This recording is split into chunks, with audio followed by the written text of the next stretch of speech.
اعوذ باللہ من الشیطان الرجیم بسم اللہ الرحمن الرحیم۔ پناہ مانگتی ہوں میں اللہ کی شیطان مردود سے۔ شروع اللہ کے نام سے جو بڑا مہربان نہایت رحم والا ہے۔ رب اشرح لی صدری ویسر لی امری واحلل عقدۃ من لسانی یفقہوا قولی۔ ربنا زدنا علما سبحانک لا علم لنا الا ما علمتنا انک انت العلیم الحکیم۔ فویل للذین یکتبون الکتاب بأیدیہم ثم یقولون ھذا من عند اللہ لیشتروا به ثمنا قلیلا فویل لهم مما کتبت ایدیہم وویل لهم مما یکسبون۔ پس ہلاکت اور تباہی ہے ان لوگوں کے لیے جو اپنے ہاتھوں سے شرع کا نوشتہ لکھتے ہیں، پھر لوگوں سے کہتے ہیں کہ یہ اللہ کے پاس سے آیا ہوا ہے تاکہ اس کے معاوضے میں تھوڑا سا فائدہ حاصل کر لیں۔ ان کے ہاتھوں کا یہ لکھا بھی ان کے لیے تباہی کا سامان ہے اور ان کی یہ کمائی بھی ان کے لیے موجب ہلاکت۔ یہ ان کے علماء کے متعلق ارشاد ہو رہا ہے۔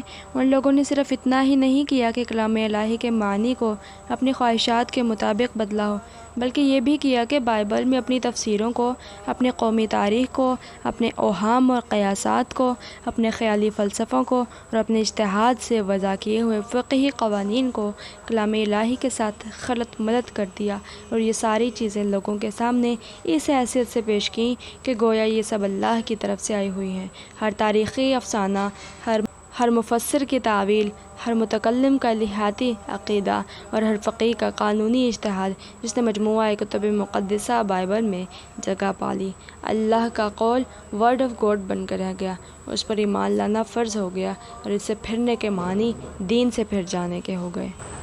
اللہ تعالیٰ فرماتے ہیں وَقَالُوا لَن تَمَسَّنَا النَّارُ إِلَّا أَيَّامًا مَّعْدُودَاتٍ قُلْ أَتَّخَذْتُمْ عِندَ اللَّهِ عَهْدًا فَلَن يُخْلِفَ اللَّهُ عَهْدَهُ أَمْ تَقُولُونَ عَلَى اللَّهِ مَا لَا تَعْلَمُونَ۔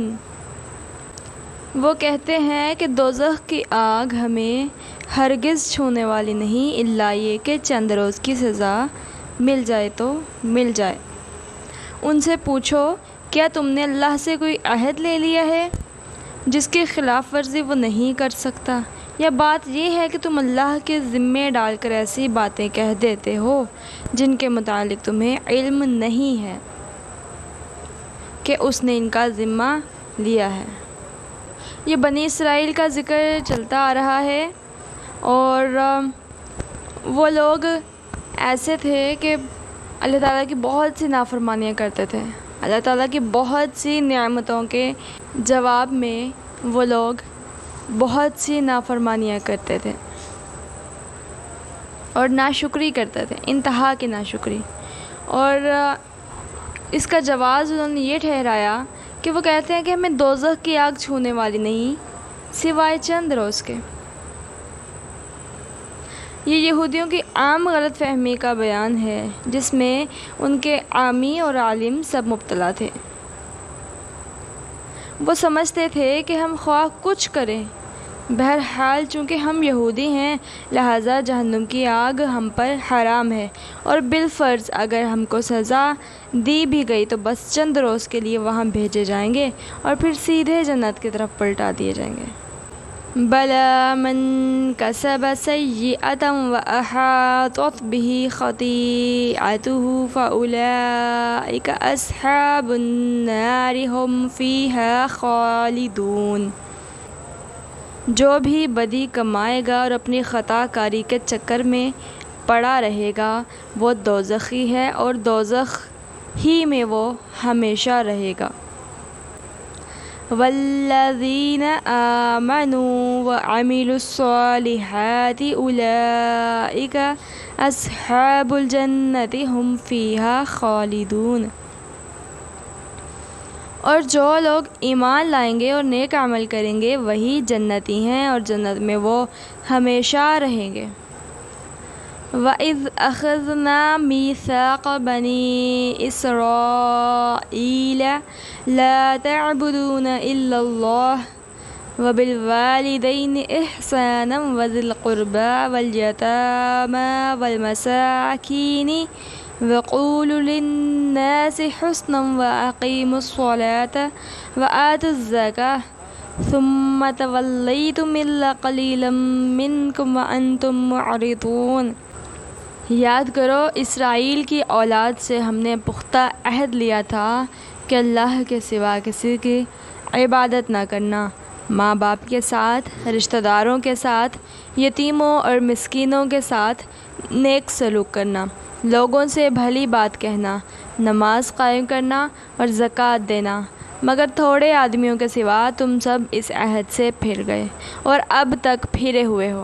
وَإِذْ أَخَذْنَا مِيثَاقَكُمْ لَا تَسْفِكُونَ دِمَاءَكُمْ وَلَا تُخْرِجُونَ أَنفُسَكُمْ مِنْ دِيَارِكُمْ ثُمَّ أَقْرَرْتُمْ وَأَنْتُمْ تَشْهَدُونَ۔ پھر ذرا یاد کرو ہم نے تم سے مضبوط عہد لیا تھا کہ آپس میں ایک دوسرے کا خون نہ بہانا اور نہ ایک دوسرے کو بے گھر کرنا۔ تم نے اس کا اقرار کیا تھا، تم خود اس پر گواہ ہو۔ ثم أنتم هؤلاء تقتلون أنفسكم وتخرجون فريقا منكم من ديارهم تظاهرون عليهم بالإثم والعدوان وَإِن يَأْتُوكُمْ أُسَارَىٰ تُفَادُوهُمْ وَهُوَ مُحَرَّمٌ عَلَيْكُمْ إِخْرَاجُهُمْ أَفَتُؤْمِنُونَ بِبَعْضِ الْكِتَابِ وَتَكْفُرُونَ بِبَعْضٍ فَمَا جَزَاءُ مَن يَفْعَلُ ذَلِكَ مِنكُمْ إِلَّا خِزْيٌ فِي الْحَيَاةِ الدُّنْيَا وَيَوْمَ الْقِيَامَةِ يُرَدُّونَ إِلَىٰ أَشَدِّ الْعَذَابِ وَمَا اللَّهُ بِغَافِلٍ عَمَّا تَعْمَلُونَ۔ مگر آج وہی تم ہو کہ اپنے بھائی بندوں کو قتل کرتے ہو، اپنی برادری کے کچھ لوگوں کو بے خانما کر دیتے ہو، ظلم اور زیادتی کے ساتھ ان کے خلاف جتھے بندیاں کرتے ہو، اور جب وہ لڑائی میں پکڑے ہوئے تمہارے پاس آتے ہیں تو ان کی رہائی کے لیے فدیہ کا لین دین کرتے ہو، حالانکہ انہیں ان کے گھروں سے نکالنا ہی سرے سے تم پر حرام تھا۔ تو کیا تم کتاب کے ایک حصے پر ایمان لاتے ہو اور دوسرے حصے کے ساتھ کفر کرتے ہو؟ پھر تم میں سے جو لوگ ایسا کریں ان کی سزا اس کے سوا اور کیا ہے کہ دنیا کی زندگی میں ذلیل و خوار ہو کر رہیں اور آخرت میں شدید ترین عذاب کی طرف پھیر دیے جائیں۔ اللہ ان حرکات سے بے خبر نہیں ہے جو تم کر رہے ہو۔ اس آیت میں سب سے جو اہم موضوع وہ یہ ہے کہ تو کیا تم کتاب کے ایک حصے پر ایمان لاتے ہو اور دوسرے حصے کے ساتھ کفر کرتے ہو؟ نبی صلی اللہ علیہ وآلہ وسلم کی آمد سے پہلے مدینے کے اطراف کے یہودی قبائل نے اپنے ہمسایہ عرب قبیلوں اوس اور خزرج سے حلیفانہ تعلقات قائم کر رکھے تھے۔ جب ایک عرب قبیلہ دوسرے قبیلہ سے برسر جنگ ہوتا تو دونوں کے حلیف یہودی قبیلے بھی اپنے اپنے حلیف کا ساتھ دیتے اور ایک دوسرے کے مقابلے میں نبرد آزما ہو جاتے تھے۔ یہ فعل صریح طور پر کتاب اللہ کے خلاف تھا اور وہ جانتے بوجھتے کتاب اللہ کی خلاف ورزی کر رہے تھے۔ مگر لڑائی کے بعد جب ایک یہودی قبیلے کے اسیران جنگ دوسرے یہودی قبیلے کے ہاتھ آتے تھے تو غالب قبیلہ فدیہ دے کر انہیں چھوڑتا اور مغلوب قبیلہ فدیہ دے کر انہیں چھڑاتا تھا، اور اس فدیے کے لین دین کو جائز ٹھہرانے کے لیے کتاب اللہ سے استدلال کیا جاتا تھا۔ گویا وہ کتاب اللہ کی اس اجازت کو تو سر آنکھوں پر رکھتے تھے کہ اسیران جنگ کو فدیہ لے کر چھوڑا جائے، مگر اس حکم کو ٹھکرا دیتے تھے کہ آپس میں جنگ ہی نہ کی جائے۔ اولئک الذین اشتروا الحیاۃ الدنیا بالآخرہ فلا یخفف عنہم العذاب ولا هم ینصرون۔ یہ وہ لوگ ہیں جنہوں نے آخرت بیچ کر دنیا کی زندگی خرید لی ہے، لہٰذا نہ ان کی سزا میں کوئی تخفیف ہوگی اور نہ انہیں کوئی مدد پہنچ سکے گی۔ وَلَقَدْ آتَيْنَا مُوسَى الْكِتَابَ وَقَفَّيْنَا مِن بَعْدِهِ بِالرُّسُلِ وَآتَيْنَا عِيسَى ابْنَ مَرْيَمَ الْبَيِّنَاتِ وَأَيَّدْنَاهُ بِرُوحِ الْقُدُسِ أَفَكُلَّمَا جَاءَكُمْ رَسُولٌ بِمَا لَا تَهْوَىٰ أَنفُسُكُمُ اسْتَكْبَرْتُمْ فَفَرِيقًا كَذَّبْتُمْ وَفَرِيقًا تَقْتُلُونَ۔ ہم نے موسیٰ کو کتاب دی، اس کے بعد پے در پے رسول بھیجے، آخر کار عیسیٰ ابن مریم کو روشن نشانیاں دے کر بھیجا اور روح پاک سے اس کی مدد کی۔ پھر یہ تمہارا کیا ڈھنگ ہے کہ جب بھی کوئی رسول تمہاری خواہشات نفس کے خلاف کوئی چیز لے کر تمہارے پاس آیا تو تم نے اس کے مقابلے میں سرکشی ہی کی، کسی کو جھٹلایا اور کسی کو قتل کر ڈالا۔ روح پاک سے مراد علم وحی بھی ہے اور جبریل بھی جو وحی کا علم لاتے تھے، اور خود حضرت مسیح علیہ السلام کی اپنی پاکیزہ روح بھی جس کو اللہ نے قدسی صفات بنایا تھا۔ روشن نشانیوں سے مراد وہ کھلی کھلی علامات ہیں جنہیں دیکھ کر ہر صداقت پسند طالب حق انسان یہ جان سکتا تھا کہ مسیح علیہ السلام اللہ کے نبی ہیں۔ وَقَالُوا قُلُوبُنَا غُلْفٌ بَل لَّعَنَهُمُ اللَّهُ بِكُفْرِهِمْ فَقَلِيلًا مَّا يُؤْمِنُونَ۔ وہ کہتے ہیں ہمارے دل محفوظ ہیں نہیں، اصل بات یہ ہے کہ ان کے کفر کی وجہ سے ان پر اللہ کی پھٹکار پڑی ہے، اس لیے وہ کم ہی ایمان لاتے ہیں۔ یعنی ہم اپنے عقیدہ و خیال میں اتنے پختہ ہیں کہ تم خواہ کچھ کہو ہمارے دلوں پر تمہاری بات کا اثر نہ ہوگا۔ یہ وہی بات ہے جو تمام ایسے ہٹ دھرم لوگ کہا کرتے ہیں جن کے دل اور دماغ پر جاہلانہ تعصب کا تسلط ہوتا ہے، وہ اسے عقیدے کی مضبوطی کا نام دے کر ایک خوبی شمار کرتے ہیں، حالانکہ اس سے بڑھ کر آدمی کے لیے کوئی عیب نہیں ہے کہ وہ اپنے موروثی عقائد اور افکار پر جم جانے کا فیصلہ کر لے، خواہ ان کا غلط ہونا کیسے ہی قوی دلائل سے ثابت کر دیا جائے۔ وَلَمَّا جَاءَهُمْ كِتَابٌ مِّنْ عِندِ اللَّهِ مُصَدِّقٌ لِّمَا مَعَهُمْ وَكَانُوا مِن قَبْلُ يَسْتَفْتِحُونَ عَلَى الَّذِينَ كَفَرُوا فَلَمَّا جَاءَهُم مَّا عَرَفُوا كَفَرُوا بِهِ فَلَعْنَةُ اللَّهِ عَلَى الْكَافِرِينَ۔ اور اب جو ایک کتاب اللہ کی طرف سے ان کے پاس آئی ہے اس کے ساتھ ان کا کیا برتاؤ ہے، باوجود یہ کہ وہ اس کتاب کی تصدیق کرتی ہے جو ان کے پاس پہلے سے موجود تھی، باوجود یہ کہ اس کی آمد سے پہلے وہ خود کفار کے مقابلے میں فتح اور نصرت کی دعائیں مانگا کرتے تھے، مگر جب وہ چیز آ گئی جسے وہ پہچان بھی گئے تو انہوں نے اسے ماننے سے انکار کر دیا۔ خدا کی لعنت ان منکرین پر۔ نبی صلی اللہ علیہ وآلہ وسلم کی آمد سے پہلے یہودی بے چینی کے ساتھ اس نبی کے منتظر تھے جس کی بعثت کی پیشن گوئیاں ان کے انبیاء نے کی تھیں۔ دعائیں مانگا کرتے تھے کہ جلدی سے وہ آئے تو کفار کا غلبہ مٹے اور پھر ہمارے عروج کا دور شروع ہو۔ خود اہل مدینہ اس بات کے شاہد تھے کہ بعثت محمدی صلی اللہ علیہ وآلہ وسلم سے پہلے یہی ان کے ہمسایہ یہودی آنے والے نبی کی امید پر جیا کرتے تھے، اور ان کا آئے دن کا تکیہ کلام یہی تھا کہ اچھا اب تو جس کا جی چاہے ہم پر ظلم کر لے، جب وہ نبی آئے گا تو ہم ان سب ظالموں کو دیکھ لیں گے۔ اہل مدینہ یہ باتیں سنے ہوئے تھے، اسی لیے جب انہیں نبی صلی اللہ علیہ وآلہ وسلم کے حالات معلوم ہوئے تو انہوں نے آپس میں کہا کہ دیکھنا کہیں یہ یہودی تم سے بازی نہ لے جائیں، چلو پہلے ہی ہم اس نبی پر ایمان لے آئیں۔ مگر ان کے لیے یہ عجیب ماجرا تھا کہ وہی یہودی جو آنے والے نبی کے انتظار میں گھڑیاں گن رہے تھے، اور اس کے آنے پر سب سے بڑھ کر اس کے مخالف بن گئے۔ اور یہ جو فرمایا کہ وہ اس کو پہچان بھی گئے تو اس کے متعدد ثبوت اسی زمانے میں مل گئے تھے۔ سب سے زیادہ معتبر شہادت ام المومنین حضرت صفیہ کی ہے، جو خود ایک بڑے یہودی عالم کی بیٹی اور ایک دوسرے عالم کی بھتیجی تھی۔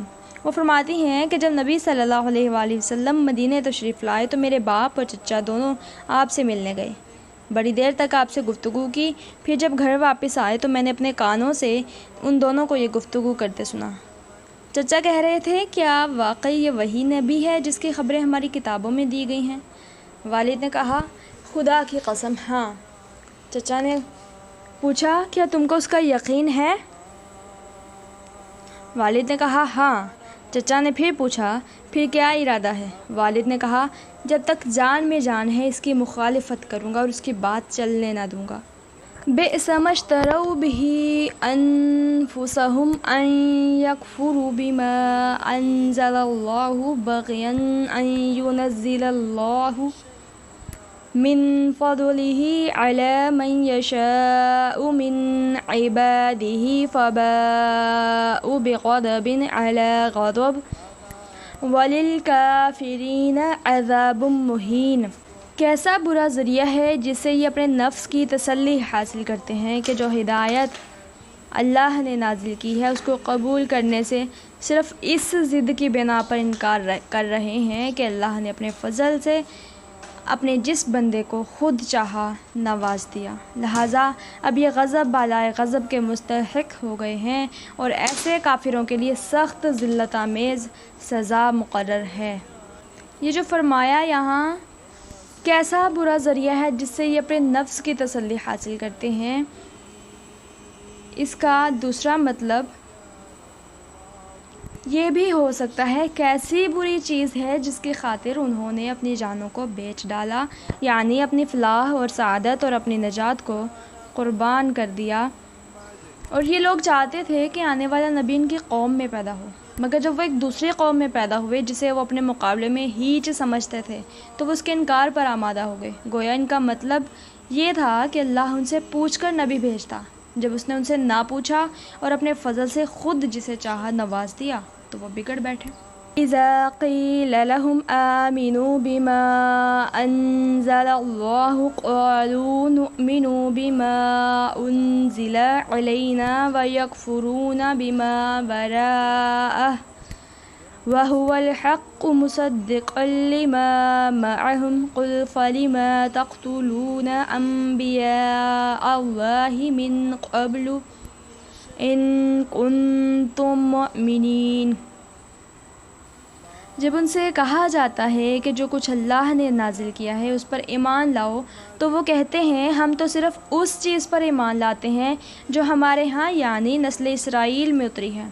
اس دائرے کے باہر جو کچھ آیا ہے اسے ماننے سے وہ انکار کرتے ہیں، حالانکہ وہ حق ہے اور اس تعلیم کی تصدیق اور تائید کر رہا ہے جو ان کے ہاں پہلے سے موجود تھی۔ اچھا ان سے کہو، اگر تم اس تعلیم پر ہی ایمان رکھنے والے ہو جو تمہارے ہاں آئی تھی تو اس سے پہلے اللہ کے ان پیغمبروں کو جو خود بنی اسرائیل میں پیدا ہوئے تھے کیوں قتل کرتے رہے؟ وَلَقَدْ جَاءَكُم مُوسَىٰ بِالْبَيِّنَاتِ ثُمَّ اتَّخَذْتُمُ الْعِجْلَ مِن بَعْدِهِ وَأَنتُمْ ظَالِمُونَ۔ تمہارے پاس موسیٰ کیسی کیسی روشن نشانیوں کے ساتھ آیا، پھر بھی تم ایسے ظالم تھے کہ اس کے پیٹھ موڑتے ہی بچھڑے کو معبود بنا بیٹھے۔ وَإِذْ أَخَذْنَا مِيثَاقَكُمْ وَرَفَعْنَا فَوْقَكُمُ الطُّورَ خُذُوا مَا آتَيْنَاكُمْ بِقُوَّةٍ وَاسْمَعُوا قَالُوا سَمِعْنَا وَعَصَيْنَا وَأُشْرِبُوا فِي قُلُوبِهِمُ الْعِجْلَ بِكُفْرِهِمْ قُلْ بِئْسَ مَا يَأْمُرُكُمْ بِهِ إِيمَانُكُمْ إِن كُنتُم مُّؤْمِنِينَ۔ پھر ذرا اس میثاق کو یاد کرو جو طور کو تمہارے اوپر اٹھا کر ہم نے تم سے لیا تھا۔ ہم نے تاکید کی تھی کہ جو ہدایات ہم دے رہے ہیں ان کی سختی کے ساتھ پابندی کرو اور کان لگا کر سنو۔ تمہارے اسلاف نے کہا کہ ہم نے سن لیا مگر مانیں گے نہیں۔ اور ان کے باطل پرستی کا یہ حال تھا کہ دلوں میں ان کے بچھڑا ہی بسا ہوا تھا۔ کہو اگر تم مومن ہو تو یہ عجیب ایمان ہے جو ایسی بری حرکات کا تمہیں حکم دیتا ہے۔ قل ان كانت لكم الدار الآخرة عند الله خالصة من دون الناس فتمنوا الموت إن كنتم صادقين۔ ان سے کہو کہ اگر واقعی اللہ کے نزدیک آخرت کا گھر تمام انسانوں کو چھوڑ کر صرف تمہارے ہی لیے مخصوص ہے، تب تو تمہیں چاہیے کہ موت کی تمنا کرو اگر تم اپنے اس خیال میں سچے ہو۔ یہ ایک تعریض اور نہایت لطیف تعریض ہے ان کی دنیا پرستی پر۔ جن لوگوں کو واقعی دار آخرت سے کوئی لگاؤ ہوتا ہے وہ دنیا پر مرے نہیں جاتے اور نہ موت سے ڈرتے ہیں، مگر یہودیوں کا حال اس کے برعکس تھا اور ہے۔ وَلَن يَتَمَنَّوْهُ أَبَدًا بِمَا قَدَّمَتْ أَيْدِيهِمْ وَاللَّهُ عَلِيمٌ بِالظَّالِمِينَ۔ یقین جانو کہ یہ کبھی اس کی تمنا نہ کریں گے، اس لیے کہ اپنے ہاتھوں جو کچھ کما کر انہوں نے وہاں بھیجا ہے اس کا اقتضا یہی ہے کہ یہ وہاں جانے کی تمنا نہ کریں۔ اللہ ان ظالموں کے حال سے خوب واقف ہے۔ وَلَا تَجِدَنَّهُمْ أَحْرَصَ النَّاسِ عَلَى حَيَاةٍ وَمِنَ الَّذِينَ أَشْرَكُوا يَوَدُّ أَحَدُهُمْ لَوْ يُعَمَّرُ أَلْفَ سَنَةٍ وَمَا هُوَ بِمُزَحْزِحِهِ مِنَ الْعَذَابِ أَن يُعَمَّرَ وَاللَّهُ بَصِيرٌ بِمَا يَعْمَلُونَ۔ تم انہیں سب سے بڑھ کر جینے کا حریص پاؤ گے، حتیٰ کہ یہ اس معاملے میں مشرکوں سے بھی بڑھے ہوئے ہیں۔ ان میں سے ایک شخص یہ چاہتا ہے کہ کسی طرح 1000 برس جیے، حالانکہ لمبی عمر بہرحال اسے عذاب سے تو دور نہیں پھینک سکتی۔ جیسے کچھ اعمال یہ کر رہے ہیں اللہ تو انہیں دیکھ ہی رہا ہے۔ قُلْ مَنْ كَانَ عَدُوًّا لِجِبْرِيلَ فَإِنَّهُ نَزَّلَهُ عَلَى قَلْبِكَ بِإِذْنِ اللَّهِ مُصَدِّقًا لِمَا بَيْنَ يَدَيْهِ وَهُدًى وَبُشْرَى لِلْمُؤْمِنِينَ۔ ان سے کہو کہ جو کوئی جبریل سے عداوت رکھتا ہو اسے معلوم ہونا چاہیے کہ جبریل نے اللہ ہی کے اذن سے یہ قرآن تمہارے قلب پر نازل کیا ہے، جو پہلے آئی ہوئی کتابوں کی تصدیق اور تائید کرتا ہے اور ایمان لانے والوں کے لیے ہدایت اور کامیابی کی بشارت بن کر آیا ہے۔ یہودی صرف نبی صلی اللہ علیہ وآلہ وسلم کو اور آپ پر ایمان لانے والوں ہی کو برا نہ کہتے تھے، بلکہ اللہ کے برگزیدہ فرشتے جبرائیل کو بھی گالیاں دیتے تھے اور کہتے تھے کہ وہ ہمارا دشمن ہے، وہ رحمت کا نہیں عذاب کا فرشتہ ہے۔ اور جو ذکر کیا کہ یہ قرآن تمہارے قلب پر نازل کیا ہے جبرائیل نے اللہ ہی کے اذن سے، تو اس کا مطلب یہ ہے کہ اس پر بنا پر تمہاری گالیاں جبریل پر نہیں بلکہ خداوند برتر کی ذات پر پڑتی ہیں، جو پہلے آئی ہوئی کتابوں کی تصدیق اور تائید کرتا ہے۔ مطلب یہ ہے کہ یہ گالیاں تم اسی لیے تو دیتے ہو کہ جبریل یہ قرآن لے کر آیا ہے، اور حال یہ ہے کہ یہ قرآن سراسر تورات کی تائید میں ہے، لہٰذا تمہاری گالیوں میں تورات بھی حصے دار ہوئی اور ایمان لانے والوں کے لیے ہدایت اور کامیابی کی بشارت بن کر آیا ہے۔ اس میں لطیف اشارہ ہے اس مضمون کی طرف کہ نادانوں، اصل میں تمہاری ساری ناراضی ہدایت اور راہ راست کے خلاف ہے۔ تم لڑ رہے ہو اس صحیح رہنمائی کے خلاف جسے اگر سیدھی طرح مان لو تو تمہارے ہی لیے کامیابی کی بشارت ہو۔ من كان عدوا لله وملائكته ورسله وجبريل وميكال فإن الله عدو للكافرين۔ اگر جبریل سے ان کی عداوت کا سبب یہی ہے تو کہہ دو کہ جو اللہ اور اس کے فرشتوں اور اس کے رسولوں اور جبریل اور میکائیل کے دشمن ہیں، اللہ ان کافروں کا دشمن ہے۔ وَلَقَدْ أَنزَلْنَا إِلَيْكَ آيَاتٍ بَيِّنَاتٍ وَمَا يَكْفُرُ بِهَا إِلَّا الْفَاسِقُونَ۔ ہم نے تمہاری طرف ایسی آیات نازل کی ہیں جو صاف صاف حق کا اظہار کرنے والی ہیں، اور ان کے پیروی سے صرف وہی لوگ انکار کرتے ہیں جو فاسق ہیں۔ أَوَكُلَّمَا عَاهَدُوا عَهْدًا نَبَذَهُ فَرِيقٌ مِّنْهُمْ بَلْ أَكْثَرُهُمْ لَا يُؤْمِنُونَ۔ کیا ہمیشہ ایسا ہی نہیں ہوتا رہا ہے کہ جب انہوں نے کوئی عہد کیا تو ان میں سے ایک نہ ایک گروہ نے اسے ضرور ہی بالائے طاق رکھ دیا، بلکہ ان میں سے اکثر ایسے ہی ہیں جو سچے دل سے ایمان نہیں لاتے۔ وَلَمَّا جَاءَهُمْ رَسُولٌ مِّنْ عِنْدِ اللَّهِ مُصَدِّقٌ لِمَا مَعَهُمْ نَبَذَ فَرِيقٌ مِّنَ الَّذِينَ أُوتُوا الْكِتَابَ كِتَابَ اللَّهِ وَرَاءَ ظُهُورِهِمْ كَأَنَّهُمْ لَا يَعْلَمُونَ۔ اور جب ان کے پاس اللہ کی طرف سے کوئی رسول اس کتاب کی تصدیق اور تائید کرتا ہوا آیا جن کے ہاں پہلے سے موجود تھی، تو ان اہل کتاب میں سے ایک گروہ نے کتاب اللہ کو اس طرح پس پشت ڈالا گویا کہ وہ کچھ جانتے ہی نہیں۔ وَاتَّبَعُوا مَا تَتْلُو الشَّيَاطِينُ عَلَى مُلْكِ سُلَيْمَانَ وَمَا كَفَرَ سُلَيْمَانُ وَلَكِنَّ الشَّيَاطِينَ كَفَرُوا يُعَلِّمُونَ النَّاسَ السِّحْرَ وَمَا أُنزِلَ عَلَى الْمَلَكَيْنِ بِبَابِلَ هَارُوتَ وَمَارُوتَ وَمَا يُعَلِّمَانِ مِنْ أَحَدٍ حَتَّى يَقُولَا إِنَّمَا نَحْنُ فِتْنَةٌ فَلَا تَكْفُرْ فَيَتَعَلَّمُونَ مِنْهُمَا مَا يُفَرِّقُونَ بِهِ بَيْنَ الْمَرْءِ وَزَوْجِهِ وَمَا هُمْ بِضَارِّينَ بِهِ مِنْ أَحَدٍ إِلَّا بِإِذْنِ اللَّهِ وَيَتَعَلَّمُونَ مَا يَضُرُّهُمْ وَلَا يَنفَعُهُمْ وَلَقَدْ عَلِمُوا لَمَنِ اشْتَرَاهُ مَا لَهُ فِي الْآخِرَةِ مِنْ خَلَاقٍ وَلَبِئْسَ مَا شَرَوْا بِهِ أَنفُسَهُمْ لَوْ كَانُوا يَعْلَمُونَ۔ اور لگے ان چیزوں کی پیروی کرنے جو شیاطین سلیمان علیہ السلام کی سلطنت کا نام لے کر پیش کیا کرتے تھے، حالانکہ سلیمان علیہ السلام نے کبھی کفر نہیں کیا۔ کفر کے مرتکب تو وہ شیاطین تھے جو لوگوں کو جادوگری کی تعلیم دیتے تھے۔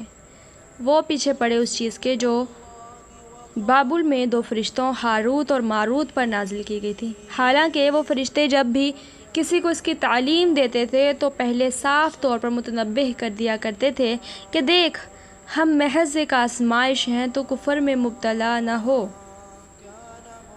پھر بھی یہ لوگ ان سے وہ چیز سیکھتے تھے جسے شوہر اور بیوی میں جدائی ڈال دیں۔ ظاہر تھا کہ اذن الہی کے بغیر وہ اس ذریعے سے کسی کو بھی ضرر نہ پہنچا سکتے تھے، مگر اس کے باوجود وہ ایسی چیز سیکھتے تھے جو خود ان کے لیے نفع بخش نہیں بلکہ نقصان دہ تھی، اور انہیں خوب معلوم تھا کہ جو اس چیز کا خریدار بنا اس کے لیے آخرت میں کوئی حصہ نہیں۔ کتنی بری متاع تھی جس کے بدلے انہوں نے اپنی جانوں کو بیچ ڈالا، کاش انہیں معلوم ہوتا۔ شیاطین سے مراد شیاطین جن اور شیاطین انس دونوں ہو سکتے ہیں، اور دونوں ہی یہاں مراد ہیں۔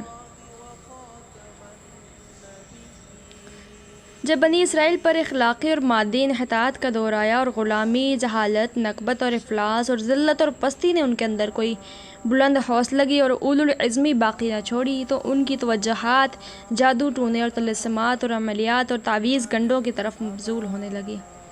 وہ ایسی تدبیریں ڈھونڈنے لگے جن سے کسی مشقت اور جدوجہد کے بغیر محض پھونکوں اور منتروں کے زور پر سارے کام بن جایا کریں۔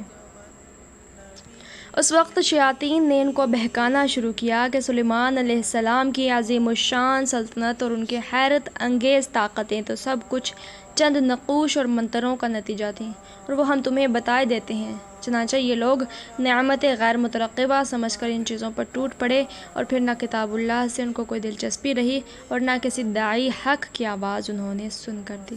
حالانکہ سلیمان علیہ السلام نے کبھی کفر نہیں کیا، کفر کے مرتکب تو وہ شیاطین تھے جو لوگوں کو جادوگری کی تعلیم دیتے تھے۔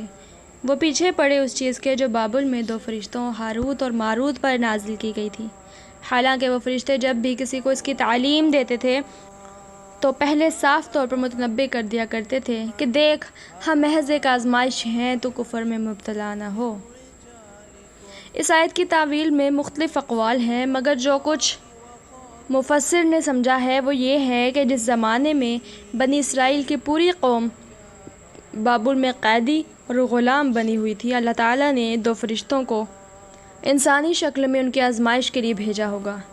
جس طرح قوم لوط کے پاس فرشتے خوبصورت لڑکوں کی شکل میں گئے تھے، اسی طرح ان اسرائیلیوں کے پاس وہ پیروں اور فقیروں کی شکل میں گئے ہوں گے۔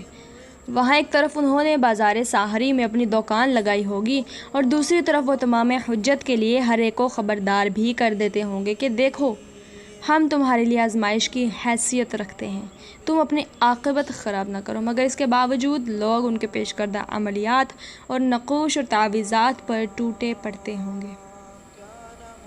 فرشتوں کے انسانی شکل میں آ کر کام کرنے پر کسی کو حیرت نہ ہو، وہ سلطنت الہی کے کارِ پرواز ہیں۔ اپنے فرائض منصبی کے سلسلے میں جس وقت جو صورت اختیار کرنے کی ضرورت ہوتی ہے وہ اسے اختیار کر سکتے ہیں۔ ہمیں کیا خبر کہ اس وقت بھی ہمارے گرد و پیش کتنے فرشتے انسانی شکل میں آ کر کام کر جاتے ہوں گے۔ رہا فرشتوں کا ایک ایسی چیز سکھانا جو بجائے خود بری تھی، تو اس کی مثال ایسی ہے جیسے پولیس کے بے وردی سپاہی کسی رشوت خور حاکم کو نشان زدہ سکے اور نوٹ لے جا کر رشوت کے طور پر دیتے ہیں تاکہ اسے عین حالت ارتکاب جرم میں پکڑیں اور اس کے لیے بے گناہی کے عذر کی گنجائش باقی نہ رہنے دیں۔ آیت کا اگلا حصہ ملاحظہ ہو، پھر بھی یہ لوگ ان سے وہ چیز سیکھتے تھے جس سے شوہر اور بیوی میں جدائی ڈال دیں۔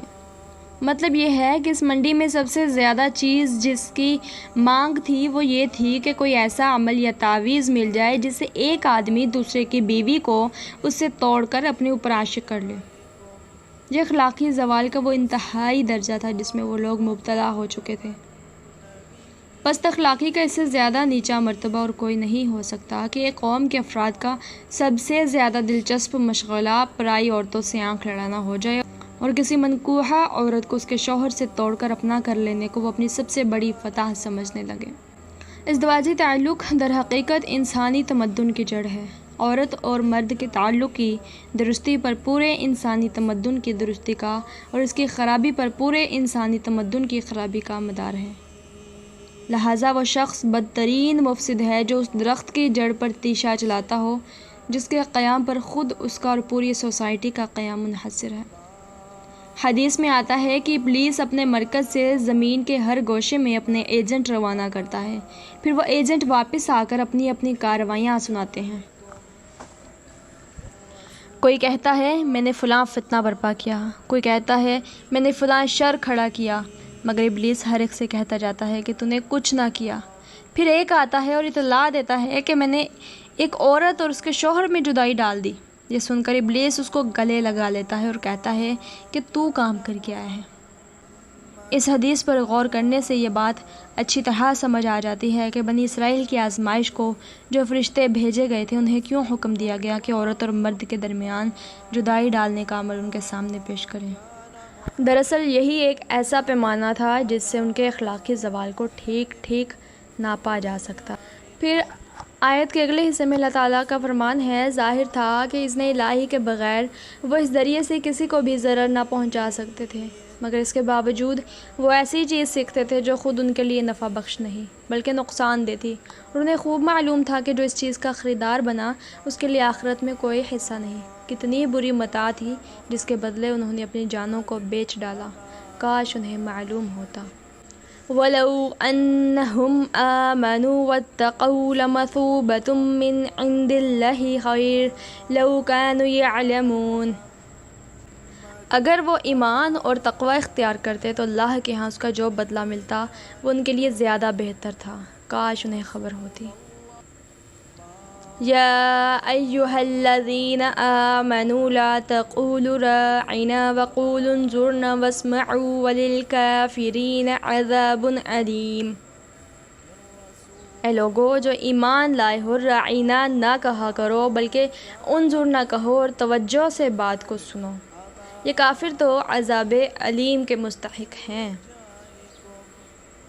اس رکوع اور اس کے بعد والے رکوع میں نبی صلی اللہ علیہ وآلہ وسلم کی پیروی اختیار کرنے والوں کو ان شرارتوں سے خبردار کیا گیا ہے جو اسلام اور اسلامی جماعت کے خلاف یہودیوں کی طرف سے کی جا رہی تھیں۔ ان شبہات کے جوابات دیے گئے ہیں جو یہ لوگ مسلمانوں کے دلوں میں پیدا کرنے کی کوشش کرتے تھے، اور ان خاص نکات پر کلام کیا گیا ہے جو مسلمانوں کے ساتھ یہودیوں کی گفتگو میں زیر بحث آیا کرتے تھے۔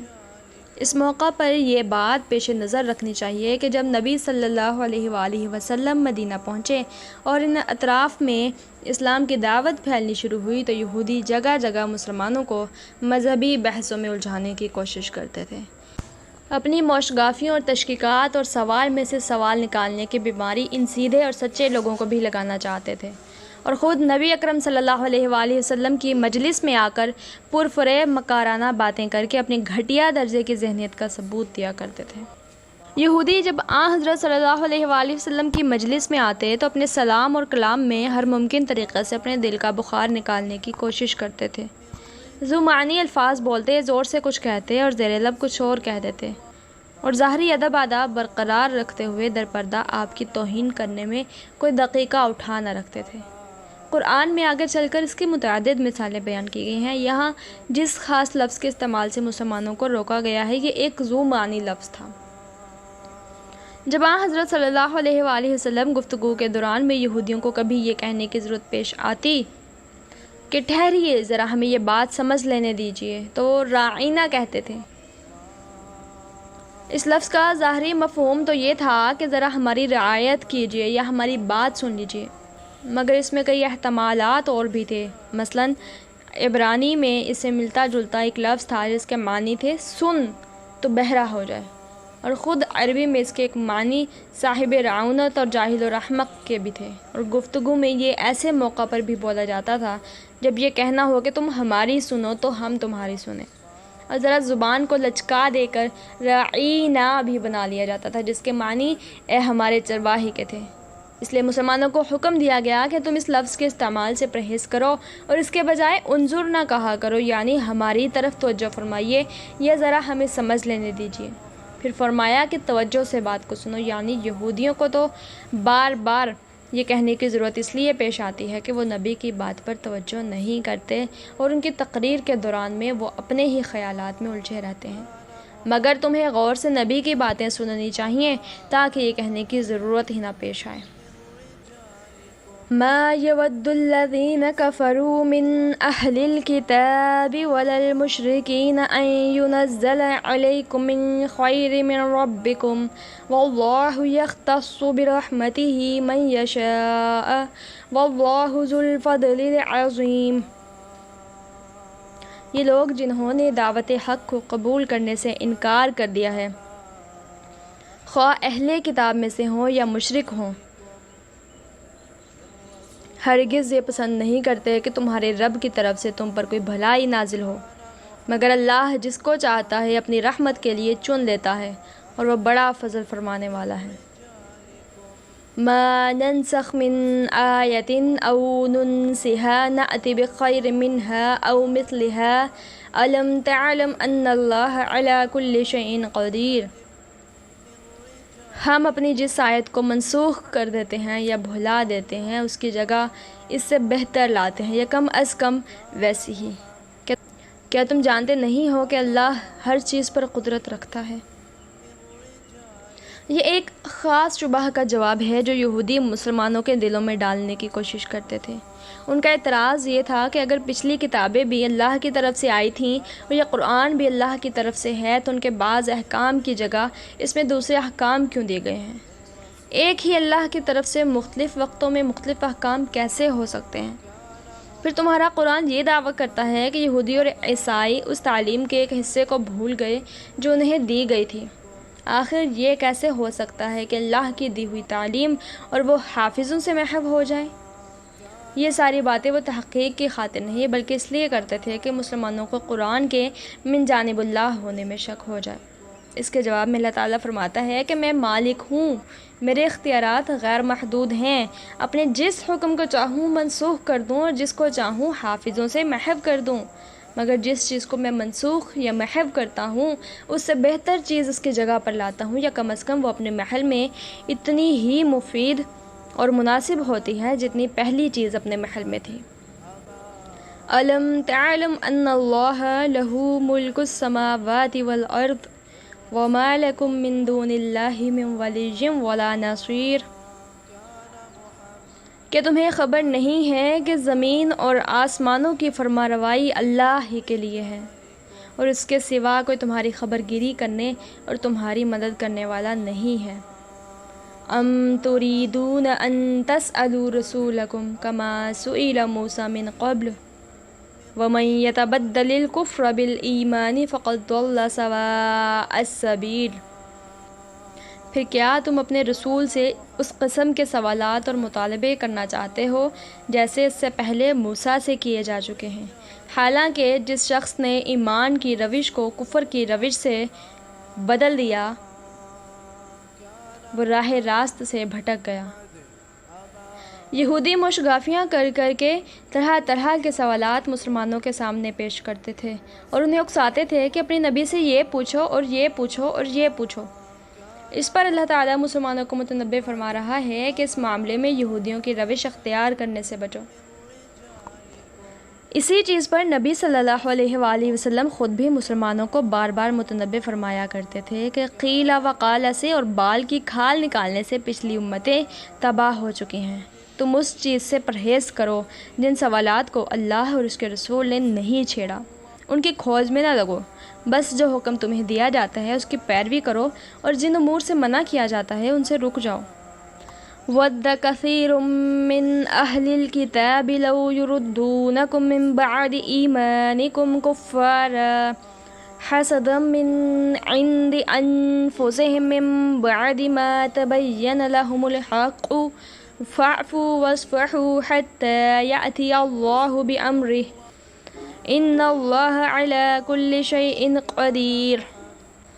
اہل کتاب میں سے اکثر لوگ یہ چاہتے ہیں کہ کسی طرح تمہیں ایمان سے پھیر کر پھر کفر کی طرف پلٹا لے جائیں، اگرچہ حق ان پر ظاہر ہو چکا ہے، مگر اپنے نفس کے حسد کی بنا پر تمہارے لیے ان کی یہ خواہش ہے۔ اس کے جواب میں تم عفو درگزر سے کام لو یہاں تک کہ اللہ خود ہی اپنا فیصلہ نافذ کر دے۔ مطمئن رہو کہ اللہ تعالی ہر چیز پر قدرت رکھتا ہے۔ کا حصہ ہے، اس کے جواب میں تم عفو درگزر سے کام لو یہاں تک کہ اللہ خود ہی اپنا فیصلہ نافذ کر دے۔